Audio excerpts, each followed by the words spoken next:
आप सभी को मेरा नमस्कार। लास्ट क्लास में हमने लाप्लास ट्रांसफॉर्मेशन को खत्म किया था और आज हम देखने वाले हैं फूरियर ट्रांसफॉर्मेशन के बारे में। ठीक है, तो चलिए स्टार्ट करते हैं। फूरियर ट्रांसफॉर्मेशन में बेसिकली क्या होता है, जैसे कोई फंक्शन अगर आपको टाइम डोमेन में दिया हुआ है तो टाइम डोमेन से उसको हम अगर फ्रीक्वेंसी डोमेन में चेंज करना चाहते हैं तो हम फूरियर ट्रांसफॉर्मेशन की मदद से करते हैं, या वॉइस वर्सा भी हम कर सकते हैं। साथ ही साथ अगर कोई फंक्शन का वैल्यू आपको पोजीशन स्पेस में अगर दिया हुआ है और उसको हम मोमेंटम स्पेस में अगर चेंज करना चाहते हैं तो आप किसकी मदद करेंगे से करेंगे, इसको फूरियर ट्रांसफॉर्मेशन की मदद से करेंगे। इसके लिए मैं फार्मूला अभी दिखाने वाला हूं जिसको हम देखेंगे। ठीक है, ये तो हुई मैथमेटिक्स की बात। तो फिजिकली या फिर आप बोले तो डेली लाइफ में इसका क्या यूज है। ठीक है, तो डेली लाइफ में जैसे कोई स्पीच आपको रिकॉग्नाइज करना है, जैसे मैं यहाँ पे बोल रहा हूँ तो ये, और सपोज कोई साउंड लेके अगर आ रहा है कि ये जो आवाज है वो इस बंदे की है। ठीक है, तो फूरियर ट्रांसफॉर्मेशन की मदद से ही हम रिकॉग्नाइज कर पाते हैं कि ये जो आवाज है वो किसकी है। Right, okay. साथ ही साथ जैसे मैं अगर बात करूं डाटा एनालिसिस की, तो वो भी हम फूरियर ट्रांसफॉर्मेशन की मदद से कर सकते हैं। जैसे आपको कोई डाटा दिया हुआ है कुछ इस प्रकार से, आपको डाटा दिया हुआ है। ठीक है, तो फूरियर ट्रांसफॉर्मेशन की मदद से आप क्या करते हैं, इस पर्टिकुलर रेंज में, ये आपका पर्टिकुलर रेंज हो गया, और इस पर्टिकुलर रेंज में आप क्या करते हैं, फूरियर ट्रांसफॉर्मेशन कर देते हैं। तो जो भी वैल्यूज मिलता है इस पर्टिकुलर रेंज में वैल्यू मिलता है, इस पर्टिकुलर रेंज में जो है आपको वैल्यू मिलता है, तो वहां से आप जो है डाटा एनालिसिस आप कर सकते हो फूरियर ट्रांसफॉर्मेशन की मदद से। मैं भी बताने वाला हूं कि इसमें जो रेंज दिया रहेगा है ना, जैसे इसमें जैसे सपोज ये आपका ए हो गया, ए से 2a, ए से 2a की भी जो भी वैल्यूज आएंगी है ना, ए से 2a की भी जो भी वैल्यूज आएंगी, सपोज ये डिफरेंट डिफरेंट आपके कंपनीज हो गए और उसका डाटा जो है कुछ इस प्रकार से है, तो कौन कौन सी कंपनी जो है इस पर्टिकुलर डाटा के अंतर्गत आ रहे हैं, तो इस कुछ इस प्रकार से हम डाटा को क्या कर सकते हैं, एनालिसिस कर सकते हैं फूरियर ट्रांसफॉर्मेशन की मदद से। क्लियर है क्या? ओके, तो चलिए स्टार्ट करते हैं। फूरियर ट्रांसफॉर्मेशन में बेसिकली होता क्या है, Fourier transformation, Fourier transformation, Fourier transformation. ठीक है, तो फूरियर ट्रांसफॉर्मेशन में बेसिकली हम क्या करने वाले हैं कि let f(x) be function of x in position domain। ये पोजीशन डोमेन में कोई फंक्शन है आपका f(x), and then we would like to transform,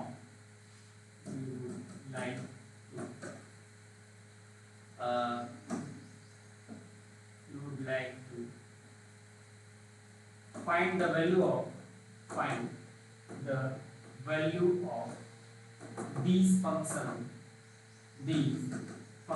in momentum domain,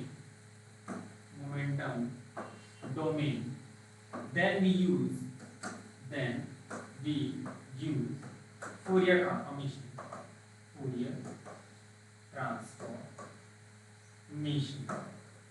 ठीक है। तो ये होता है आपका, जैसे इसको आप कैसे डिनोट करा मोमेंटम स्पेस को, तो that will be equal to 1 upon under root 2 pi, that is minus infinity to plus infinity f of x e to the power i k x into dx। तो ये क्या हो जाएगा आपका Fourier transformation हो जाएगा इन 1D। अगर मैं 1D की बात करूं तो कितना हो जाएगा 1 upon 2 pi minus infinity to plus infinity f x e to the power i k x into dx। ठीक है, अब चलिए अब इसी को अगर मैं 3D में अगर बात करूं तो 3D में कैसे लिखेंगे, that is f k equals to 1 upon 2 pi, और ये कितना हो जाएगा 3 बार आ जाएगा ऐसा, तो 3/2 हो जाएगा, और ये कितना हो जाएगा आपका minus infinity to plus infinity, that is f x e to the power, ये f r कर लेते हैं, r के टर्म्स में है, तो i के r इनटू कितना हो जाएगा आपका dr हो जाएगा। तो ये कंप्लीट क्या हो जाएगा आपका 3D स्पेस में। ये 3D स्पेस में आप जो है फूरियर ट्रांसफॉर्मेशन कुछ इस प्रकार से करेंगे, और 1D स्पेस में आप जो है कुछ इस प्रकार से करेंगे। क्लियर है क्या? ओके, ठीक है। तो इसका जो यूजेस है वो कहां होता है वो अपन एक बार और फिर से लिख लेते हैं चीजों को। ठीक है, तो नॉइज रिडक्शन में भी इसका यूज होता है। ठीक है, नॉइज रिडक्शन, स्पीच रिकॉग्निशन, ठीक है, डाटा एनालिसिस, इन सब में जो है आप इसका यूज करते हैं। ठीक है, नॉइज रिडक्शन हो गया आपका। नॉइज रिडक्शन मतलब जैसे किसी शोर है, बहुत ज्यादा जहाँ पे शोर है, तो वहां पे एक पर्टिकुलर जो आवाज है उसको सुनने के लिए हम जो है फूरियर ट्रांसफॉर्मेशन की मदद से इसको सुन सकते हैं। पर्टिकुलर आवाज जो आ रही है अलग से, उसको हम बाकी जो आवाज है उनसे अलग कर सकते हैं।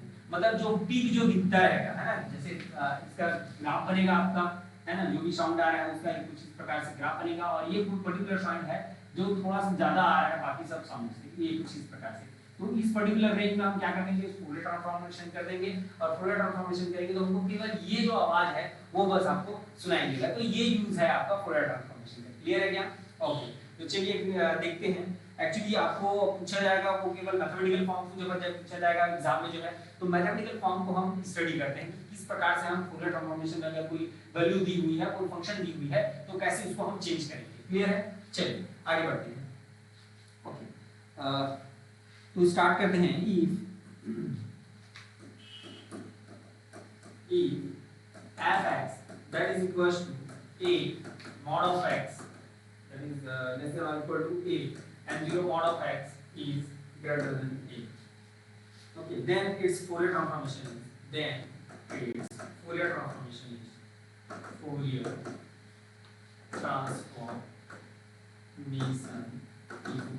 ठीक है। ओके, तो चलिए स्टार्ट करते हैं फूरियर ट्रांसफॉर्मेशन इसका। तो Fourier transformation that is equals to f equals to कितना हो जाएगा आपका, that is 1/2 pi, that is minus infinity to plus infinity. कहां से कहां तक है ये देखिए, ये आपका fx हो जाएगा। अभी तो मैं केवल fx लिख रहा हूं, केवल फार्मूला। जितने बार आप क्वेश्चन को सॉल्व करते हैं उतने बार आप फार्मूला को लिखा कीजिए, ताकि फार्मूला जो है वो याद हो सके। ठीक है, आपको और एक्स्ट्रा उसमें एफर्ट डालने की जरूरत नहीं है। जितने बार आप क्वेश्चन को सॉल्व कर रहे हैं, जहां पे भी फार्मूला यूज हो रहा है वहां पे उस फार्मूले को आप लिखिए, तब जाके क्या होगा, वो जो फार्मूला है वो ऑटोमेटिक याद हो जाएगा आपको, और उसमें एक्स्ट्रा एफर्ट देने की जरूरत नहीं पड़ेगी। ठीक है, तो चलिए यहाँ पे क्या हो जाएगा। चलिए अब ये क्या करते हैं, ये जो फंक्शन है हमारा fx जो है, ठीक है, fx जो है वो केवल a तक ही है। ठीक है, माइनस a से प्लस a के बीच में ही है।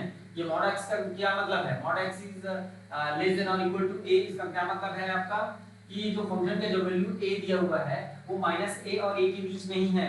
ठीक है, अगर मैं लेस देन कर दूं तो क्या हो जाएगा, 0 हो जाएगा, या ग्रेटर देन कर दूं तो क्या हो जाएगा, आपका फंक्शन का वैल्यू जो है वो 0 हो जाएगा। ठीक है, तो कुछ इस प्रकार से अगर मैं इसको डिनोट करूं तो 1/√2 पाई। ठीक है, अब इस इंटीग्रेशन को मैं तीन पार्ट्स में लिख रहा हूं। जैसे देखिए, माइनस इंफिनिटी टू कितना हो गया आपका, माइनस a हो गया, minus infinity to minus a हो गया, फिर इसको मैं माइनस a टू a तक चलाऊंगा। ठीक है, देन एक और आपका आएगा कौन सा, that will be a to infinity. ये कुछ इस प्रकार से, ये मैं तीन पार्ट में इसको डिवाइड कर दिया। जहां पे ये वाला टर्म वो जो है वो वहां पे फंक्शन की वैल्यू 0 है, इस वाले टर्म में भी फंक्शन की वैल्यू कितनी है, 0 है। तो केवल इस वाले फंक्शन की जो वैल्यू है केवल इस वाले रेंज में है। तो क्या हो जाएगा आपका, दैट विल बी 1/√2 पाई, क्या हो जाएगा, that is minus a to a, और ये कितना है आपका a है, e टू पावर कितना है आपका i के x इनटू कितना हो जाएगा, dx हो जाएगा। देन 1/√2 पाई, a को हम कॉमन कर देंगे और ये कितना हो जाएगा, minus a to a, e to power कितना हो जाएगा आपका i के x dx। देन फाइनली क्या बनेगा ये, दैट इज a/√2 पाई, ये कितना हो जाएगा आपका i के x का वैल्यू कितना आ जाएगा आपका, और ये कितना हो जाएगा आपका i के हो जाएगा, और ये कहां से कहां तक आपका माइनस a टू a हो जाएगा। देन a/√2 पाई, और ये कितना हो जाएगा, बाहर कितना आ जाएगा आपका 1/i के, और ये फाइनली कितना बचेगा आपका, that is i k a minus e to power minus i k a। ये कुछ इस प्रकार से। अब ये जो i है इसमें 2 का ऊपर नीचे मल्टीप्लिकेशन कर देते हैं कुछ इस प्रकार से, तो ये कितना हो जाएगा आपका e to power i k a, है ना, और ये कितना हो जाएगा minus e to power minus i k a, और नीचे आ कितना आ जाएगा आपका 2i हो जाएगा। ये 2 टू गेट कैंसिल हो जाएगा, तो ये फाइनली में मिल जाएगा, राइट। तो आगे देखिए क्या हो जाएगा आपका, तो ये जो कंप्लीट फार्मूला है ये आपका किसका फार्मूला है, 2a, और ये कितना हो जाएगा आपका 2a अपॉन कितना हो जाएगा, दैट इज अंडर पाई के, और ये कंप्लीट कितना हो जाएगा बताइए, ये कंप्लीट कितना हो जाएगा आपका sin के a। ये किसके बराबर हो जाएगा आपका, sin के a के बराबर हो जाएगा। क्लियर? तो ये कुछ इस प्रकार से आपका जो है इसका वैल्यू मिल जाएगा, किसका, फूरियर ट्रांसफॉर्मेशन का। तो f के जो है ये फाइनली आपको ये मिलेगा। क्लियर? ये कुछ इस प्रकार से, ठीक है क्या। चलिए आगे बढ़ते हैं, आगे एक और क्वेश्चन लेते हैं, आपके लिए। अच्छा ये अंडर रूट 2 पाई है, ये आपका अंडर रूट 2 पाई है, ठीक है। आप चाहे तो इसको और सिंप्लीफाई कर सकते हैं, ठीक, बट इसकी जरूरत नहीं। चलिए नेक्स्ट फंक्शन लिखते हैं, डिराक डेल्टा फंक्शन ले लेते हैं। कोई डिराक डेल्टा फंक्शन है that is fx equals to, that is fx equals to आपका है that is a delta x minus a। ये कुछ इस प्रकार से है, a delta x minus a है, ठीक है। अब इसका आपको क्या निकालना है, फूरियर ट्रांसफॉर्मेशन निकालना है। तो फूरियर ट्रांसफॉर्मेशन इसका कैसे निकलेगा, ठीक है, फूरियर ट्रांसफॉर्मेशन जो है इसका कैसे निकलेगा। तो होप आप सभी जो है डिराक डेल्टा फंक्शन से जितने भी क्वेश्चन थे आप लोगों ने सॉल्व कर लिए होंगे। सॉल्व कर लिए हैं, नहीं किए हैं तो उसको सॉल्व पहले कीजिए, उसके बाद ये क्वेश्चन बनाइएगा, ठीक है। तो कैसे होगा आपका, ये क्या हो जाएगा आपका दैट इज f के इक्वल टू कितना हो जाएगा 1/√2 पाई, और ये कितना हो जाएगा आपका -∞ प्लस ∞, और ये कितना हो जाएगा आपका fx की पावर कितना हो जाएगा आपका i के x dx हो जाएगा। देन कितना आ जाएगा 1/√2 पाई, और ये कितना हो जाएगा -∞ प्लस ∞, i का वैल्यू कितना है a delta x minus a, और e टू द पावर कितना हो जाएगा i के x dx हो जाएगा। देन 1/√2 पाई, और ये फाइनली कितना हो जाएगा, देखिए a को तो मैं बाहर कर दूं, ठीक है। और देखिए इस रेंज में -∞ टू प्लस ∞ के रेंज में a आ रहा है क्या, हां आ रहा है, आ रहा है तो क्या हो जाएगा आपका ये e टू द पावर क्या कर देंगे हम a रख देंगे, कुछ इस प्रकार से हो जाएगा। तो ये इसका क्या हो जाएगा आपका फाइनल आंसर हो जाएगा। क्लियर है क्या, क्लियर है, एकदम क्रिस्टल क्लियर है, ठीक है। तो देखिए अब यहाँ पे देख लीजिए इसको कैसे हम विजुअलाइज करेंगे, राइट, कैसे इसको विजुअलाइज करेंगे। जैसे देखिए ये इसकी अगर मैं बात करूं तो ये कौन सा वेव है आपका प्लेन वेव, ये कौन सा वेव है आपका किसका इक्वेशन है, प्लेन वेव का इक्वेशन है, ठीक है। तो जो हमको फंक्शन जो दिया हुआ था वो कुछ इस प्रकार से दिया हुआ था that is Dirac delta function, ये कुछ इस प्रकार से दिया हुआ था।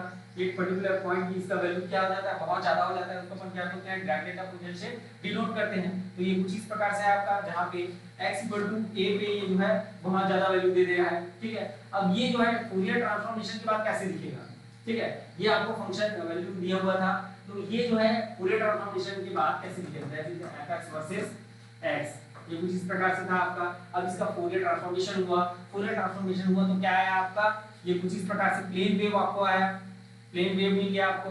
तो प्लेन वेव जो है वो कैसे दिखेगा, ये कुछ इस प्रकार से दिखेगा आपको प्लेन वेव जो है। प्लेन वेव कैसे बनता है, ये कुछ इस प्रकार से ऐसे बनता है, ये ऐसा, ये ऐसा कुछ इस प्रकार से, ये आपका प्लेन वेव देखिए, ठीक है। ये कुछ ऐसा दिख रहा था और फूरियर ट्रांसफॉर्मेशन के बाद कैसे दिखेगा, ऐसा दिखेगा। क्लियर है क्या, एकदम क्रिस्टल क्लियर है, ठीक है। तो कुछ भी चीजें आपको अगर डाउट लगती हैं या समझ में नहीं आता है उसको आप कमेंट बॉक्स में आप लोग डाला कीजिए, ठीक है, या कुछ इंप्रूवमेंट की आवश्यकता है उसको भी आप लोग जो है कमेंट बॉक्स में डाला कीजिए, ताकि मुझे पता चले कि कितने लोग इसको देख रहे हैं, कितने लोग जो है इस वीडियो का लाभ उठा रहे हैं, राइट, ओके। और कुछ चीजें अगर अच्छी लगती है उसको भी आप डाल सकते हो कि हाँ ये एक्सप्लेनेशन जो है आपको अच्छा लगा, ठीक है, ओके। चलिए आगे बढ़ते हैं, आगे नेक्स्ट क्वेश्चन लेते हैं।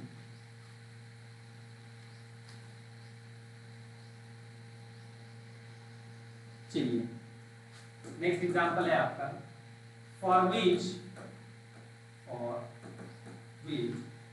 del x and del p, that is nothing but your uncertainty in position and uncertainty in momentum is equal,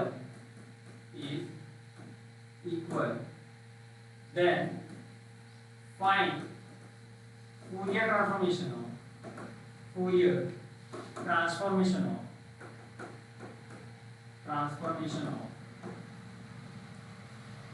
Gaussian wave function, Gaussian wave function that is f(x) equals to a e to the power minus alpha x square। ये आपका wave function दिया हुआ है Gaussian wave function, और इसमें सबसे पहले तो देखिए ऊपर में क्या दिया हुआ है, for which delta x and delta px is equal. हम जब अनसर्टेनिटी प्रिंसिपल पढ़ेंगे क्वांटम मैकेनिक्स में, एक दो लेक्चर में आने वाला है, तो वहां पे हम इसको देखेंगे कि इसका जो अनसर्टेनिटी जो होता है वो मिनिमम होता है। इसमें आपका गॉसियन वेव फंक्शन के लिए जो अनसर्टेनिटी जो होता है वो सबसे मिनिमम होता है, राइट, उसको हम वहां पे देखेंगे। यहाँ पे हमको केवल ये ध्यान रखना है कि फंक्शन क्या दिया हुआ है, तो ये आपका फंक्शन दिया हुआ है, ठीक है, ये आपका फंक्शन है, क्लियर है? ये आपको फंक्शन दिया हुआ है, तो इस फंक्शन का फूरियर ट्रांसफॉर्मेशन क्या होगा, इस फंक्शन का फूरियर ट्रांसफॉर्मेशन क्या होगा, बस आपको इतना ख्याल रखना है बस, और आपको कुछ ऊपर नीचे देखने की आवश्यकता नहीं है, ठीक है? तो चलिए देखते हैं। तो ये क्या हो जाएगा आपका, that is f t equal to, फिर से मैं इस फॉर्मूले को लिखूंगा, तो 1 अपॉन अंडर रूट क्या हो जाता है आपका 2 पाई आ जाता है, then fx e to the power i k x dx, ये होता है आपका। क्लियर है क्या? चलिए आगे बढ़ते हैं। तो इसमें लिख रखिए 1 अपॉन कितना हो जाएगा आपका अंडर रूट 2 पाई, और ये कितना हो जाएगा आपका, that is e to the power minus alpha x square, और e टू द पावर कितना है आपका i k x dx, ठीक है? Then 1 upon under root 2 pi कितना हो जाएगा, इन दोनों को मिला के लिख दीजिए, ये को मैंने बाहर कर दिया, और ये माइनस इनटू प्लस इनफिनिटी है ना, यहां से आ रहा है। ओके चलिए ये क्या हो जाएगा माइनस, हां माइनस को मैंने कॉमन कर दिया, तो अल्फा x स्क्वायर, और ये माइनस क्या आ गया आपका i के x आ गया इनटू dx हो गया, ये कुछ इस प्रकार से, ठीक है? अब इसका फार्मूला जानते हो क्या? नहीं जानते हो, ठीक है? मैंने नहीं लिखा था, तो यहाँ पे लिख लीजिए इसका फार्मूला क्या होता है, ठीक है? नोट देके आप लिख लेना, या जो आप जहां पे फार्मूला लिखे हो, इंटीग्रेशन वाले मैंने जितने भी फार्मूला आप लोगों को बताए हैं, नॉर्मलाइजेशन क्वांटम मैकेनिक्स में नॉर्मलाइजेशन वाला जो पार्ट था, उसमें जितने भी क्वेश्चन जितने भी फार्मूले मैंने बताए हैं उसको एक साथ आप रखिए और कहीं टेबल पे आपने चिपका दीजिए जहां पे आप पढ़ते हैं, ठीक है? ओके चलिए, तो इसका वैल्यू क्या हो जाता है, चलिए देखिए इसका minus infinity to plus infinity e to the power minus अगर ax स्क्वायर प्लस dx है, अगर ये कुछ इस प्रकार से है इनटू dx, ठीक है? तो इसका फार्मूला जो होता है वो ये होता है under root pi upon a और e to the power that is b square upon 4a, b square upon 4a, तो ये आपका फार्मूला होता है, ठीक है? b स्क्वायर अपॉन 4a, ये कुछ इस प्रकार से आपका फार्मूला होता है। इसको आप लोग याद रखेंगे, जो फार्मूला आप बुक बनाए हो वहां पे आप इसको लिख के रखिए, ठीक है? क्लियर है क्या? चलिए आगे बढ़ते हैं। तो यहाँ पे उसको अप्लाई कीजिए, क्या हो जाएगा अप्लाई करेंगे तो बताइए, ये हो जाएगा आपका a upon under root 2 pi, और ये कितना हो जाएगा आपका, that is under root pi upon a, और e की पावर कितना हो जाएगा, that is minus a i k, तो माइनस i k का क्या हो जाएगा, स्क्वायर हो जाएगा अपॉन 4 अल्फा हो जाएगा, ठीक है क्या? चलिए आगे देखते हैं, ये कितना हो जाएगा आपका a अंडर रूट 2 पाई, और ये कितना हो जाएगा, ये पाई पाई तो आपका कैंसिल हो गया, तो इसको मैं कुछ इस प्रकार से रख लेता हूँ, तो ए हो जाएगा, और ये e टू द पावर देखिए माइनस माइनस का क्या हो जाएगा आपका प्लस हो जाएगा, और i स्क्वायर का क्या हो जाएगा माइनस हो जाएगा, और क्या आ जाएगा आपका k स्क्वायर अपॉन कितना हो जाएगा 4 अल्फा हो जाएगा। क्लियर है क्या? तो ये आपको मिल गया फूरियर ट्रांसफॉर्मेशन, ठीक है? तो पहले जो fx था वो कुछ इस प्रकार से था आपका, that is a into e to the power minus alpha x square था, और उसका क्या मिल गया आपको माइनस के स्क्वायर अपॉन 4 अल्फा, 4 अल्फा तो कांस्टेंट है आपका, तो मैं दोनों में अगर देखूं तो ये भी गॉसियन है और ये भी एक प्रकार का ये तो आपका गॉसियन है ही, ये तो दिया ही हुआ है, और ये भी आपका गॉसियन वेव फंक्शन ही है, ठीक है? तो आप याद रखेंगे, ये आपको पूछा जा सकता है ना कि गॉसियन वेव फंक्शन का फूरियर ट्रांसफॉर्मेशन क्या होगा, तो प्लेन वेव होगा या पिक देगा, कुछ भी पूछ सकता है। अभी मैं कुछ फंक्शन के लिए दिखाऊंगा कि क्या क्या फूरियर ट्रांसफॉर्मेशन मिलता है किसी फंक्शन का फूरियर ट्रांसफॉर्मेशन करते हो तो ये फाइनली क्या हो जाएगा आपका कि गॉसियन वेव फंक्शन जो है इसका प्लॉट कुछ इस प्रकार से बनता है आपका, ये कुछ इस प्रकार से, ये आपका माइनस अल्फा एक्स स्क्वायर, और ये क्या दे रहा है आपको, ये फिर से तो वही दे रहा है, फिर से क्या हो गया ये वही दे रहा है, ये कुछ इस प्रकार से। तो गॉसियन वेव फंक्शन का जो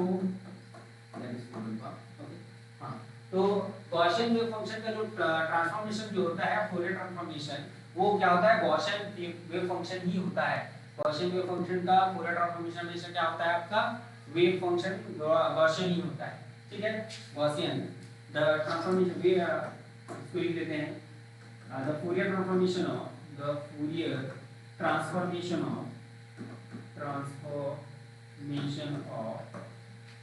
Gaussian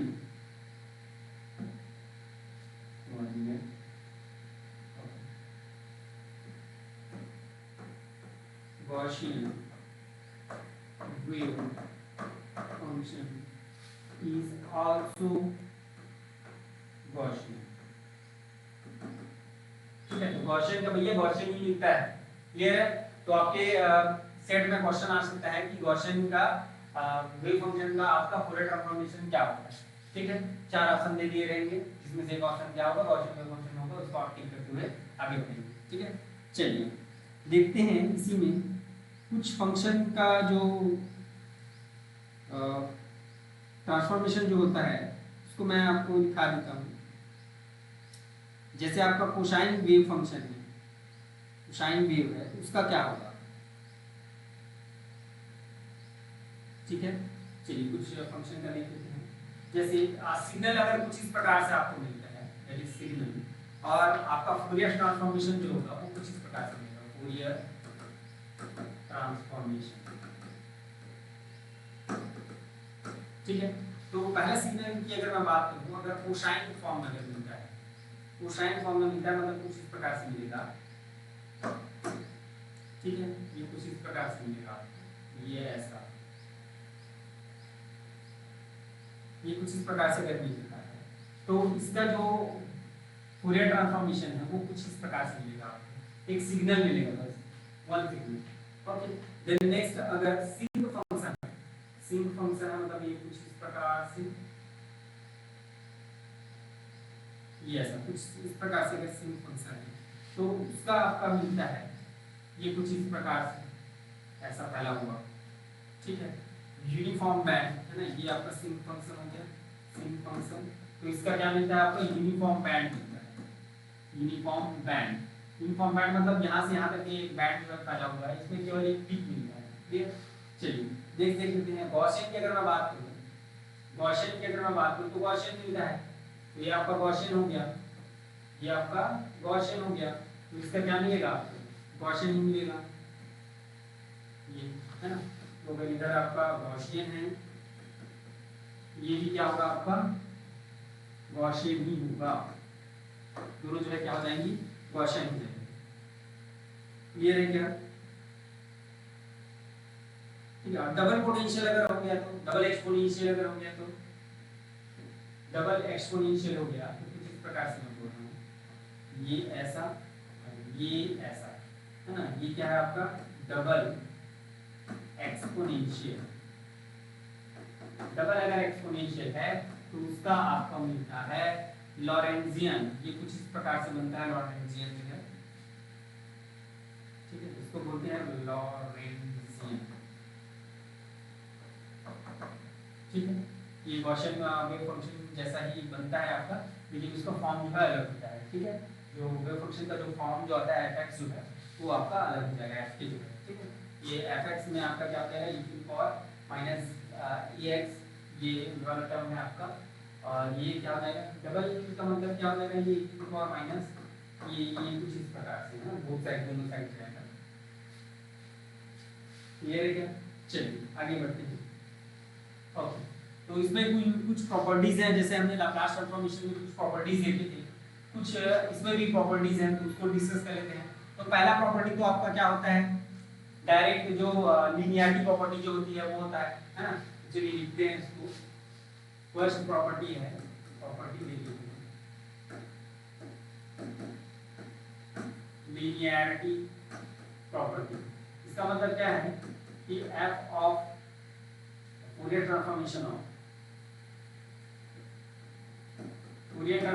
of f1x plus f2x जो ये क्या हो जाएगा आपका Fourier transformation of that is f1x1 plus क्या हो जाएगा Fourier transformation of f2x2, ऐसा कुछ इस प्रकार से हो जाएगा। then Fourier transformation of that is k1, और ये क्या हो जाएगा Fourier transform k2 हो जाएगा। ठीक है क्या, ये आपका लीनियरिटी प्रॉपर्टी। लीनियरिटी प्रॉपर्टी में बेसिकली क्या होता है कि अगर प्लस में है तो दोनों में डिवाइड हो जाता है, मतलब इसके साथ भी हो जाएगा और इसके साथ भी चला जाएगा। ठीक है, ये होता है आपका लीनियरिटी प्रॉपर्टी। ठीक है, देन नेक्स्ट है आपका scale change property, scale change property, scale change. ठीक है, तो स्केल चेंज में हमने देखा था कि जैसे मतलब लाप्लास ट्रांसफॉर्मेशन की अगर मैं बात करूं तो a s अगर आ जाता है ना, a x हो जाता है, a अगर आ जाता है sin a b का क्या हो जाता था 1/a और f s अपॉन a हो जाता था। ठीक है, तो ठीक वैसे ही यहाँ पे क्या हो जाएगा आपका, that is f of a x अगर आ जाता है, ये कुछ इस प्रकार से है, तो इसका क्या हो जाता है आपका 1/a, और यहाँ पे s अपॉन a ना होके ये क्या हो जाएगा k अपॉन a हो जाएगा। मोमेंटम स्पेस में हम बात करें तो k अपॉन क्या हो जाएगा आपका a हो जाएगा, ठीक है। ओके, चलिए आगे बढ़ते हैं। नंबर थर्ड की अगर मैं बात करूं, शिफ्टिंग प्रॉपर्टी। शिफ्टिंग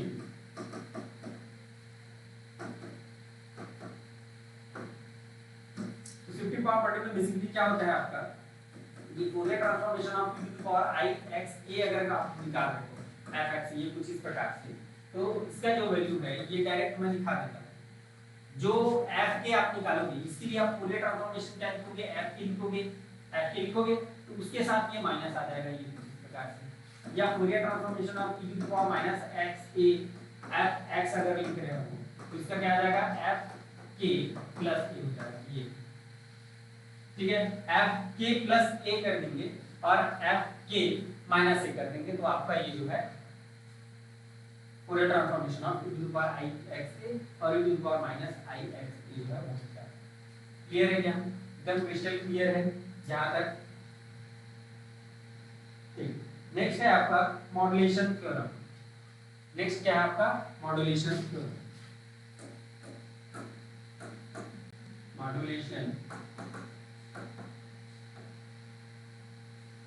तो मॉड्यूलेशन थ्योरम की अगर मैं बात करूं तो अगर सपोज अगर आपका f ऑफ x अगर cos a x ऐसा आ रहा है तो उसको आप क्या लिखोगे, इसको अलग अलग कर लेना। तो भाई ये क्या हो जाएगा आपका, ये क्या हो जाएगा आपका f x और इसको मैं क्या लिख सकता हूं to the power i k x plus to the power i k sorry a x है ना, a ये नहीं है, ये a है ना, i a x और इसको क्या लिख दूंगा minus i a x upon 2 लिख दूंगा। तो ये क्या हो जाएगा, 1/2 तो बाहर हो जाएगा, तो Fourier transformation of f(x) e to the power i a x हो जाएगा plus f(x) e to the power minus i a x हो जाएगा। ये ऐसा होगा, दोनों को अलग-अलग कर देंगे तो क्या हो जाएगा, फूरियर ट्रांसफॉर्मेशन भी k माइनस a हो जाएगा और ये फूरियर ट्रांसफॉर्मेशन भी k प्लस a हो जाएगा, ये कुछ इस प्रकार से, ठीक है। वैसे ही साइन का आएगा तो क्या हो जाएगा आपका माइनस हो जाएगा और यहाँ पे 2i हो जाएगा। क्लियर है क्या, क्लियर है, ठीक है। चलिए नेक्स्ट प्रॉपर्टी है आपका नंबर 5। नंबर 5 है आपका फंक्शन f(x) मल्टीप्लाई बाय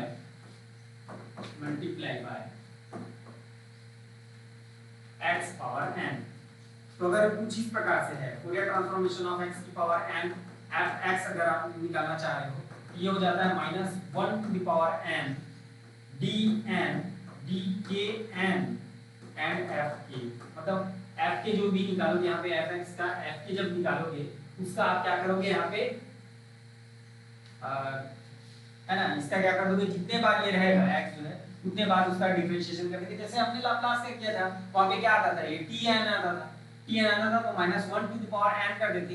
लेकिन यहाँ पे फूरियर ट्रांसफॉर्मेशन में -i to the power n, इससे बेस्ड जो है नेट में क्वेश्चन आए हुए हैं। इन सब क्वेश्चन को मैं एक दिन है ना, जैसे मैथमेटिकल फिजिक्स के जितने भी क्वेश्चन है नेट में आए हुए, गेट में आए हुए, इन सब को मैं जब मैथमेटिकल फिजिक्स जो कंप्लीट खत्म हो जाएगा तब मैं एक दिन जो है सारी चीजों को कंप्लीट आप लोग को सॉल्व करा दूंगा, ठीक है। लाइव सेशन करेंगे उसको, आप लोग उसको ट्राई करेंगे, देन मैं उसको सॉल्यूशन कराते जाऊंगा, ठीक है। चलिए नंबर 5 देखते हैं। नंबर 5 हो गया, नंबर 6 देखते हैं। Fourier transformation of derivative. Fourier transformation of derivative, transformation of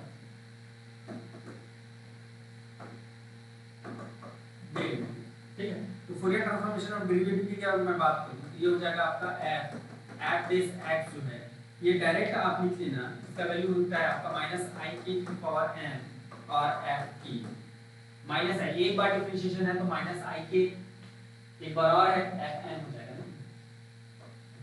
एक बार है तो क्या लिखोगे -i k, दो बार अगर हो गया तो उसको क्या लिखोगे -i k का स्क्वायर लिख दोगे, तीन बार हो गया तो उसको 3 करते जाओगे, कुछ इस प्रकार से। ये है क्या, चलिए।